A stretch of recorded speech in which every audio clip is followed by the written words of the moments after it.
السلام علیکم ورحمۃ اللہ وبرکاتہ۔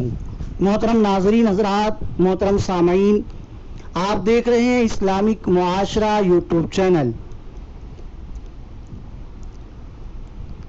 عوام میں بہت ساری غلط باتیں مشہور ہو جاتی ہیں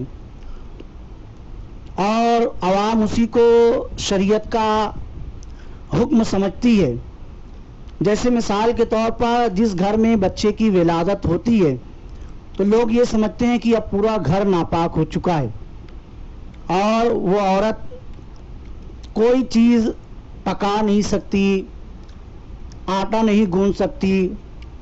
تو اس مسئلے کی وضاحت آپ حضرات سن لیں کہ جس گھر میں بچے کی ولادت ہوتی ہے، صرف نفاس کے خون کی وجہ سے، یعنی بچے کی ولادت کے بعد جو 40 دن خون آتا ہے، اس خون کی وجہ سے وہ عورت ناپاک ہے، لیکن اس کا ہاتھ، اس کا پیر، اس کا منہ یہ سب پاک ہی ہے۔ جس جگہ سے خون آتا ہے وہ جگہ ناپاک ہے تو اس ہاتھ سے فاتحہ کا کھانا بھی بنا سکتی ہے، آٹا بھی گوندھ سکتی ہے، سب کچھ کر سکتی ہے۔ اس طرح کا خیال کرنا کہ پورا گھر ناپاک ہو چکا ہے، یہ کم علمی اور جہالت کی وجہ سے ہے۔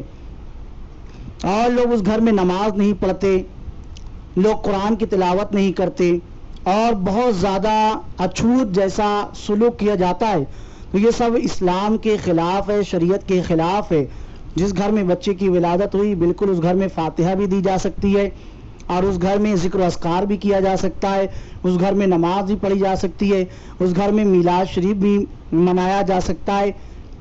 اس طرح کا سلوک کرنا کہ اس گھر کو ناپاک سمجھنا، یہ اسلام سے دوری ہے۔ اللہ تعالی ہمیں سمجھ عطا فرمائے۔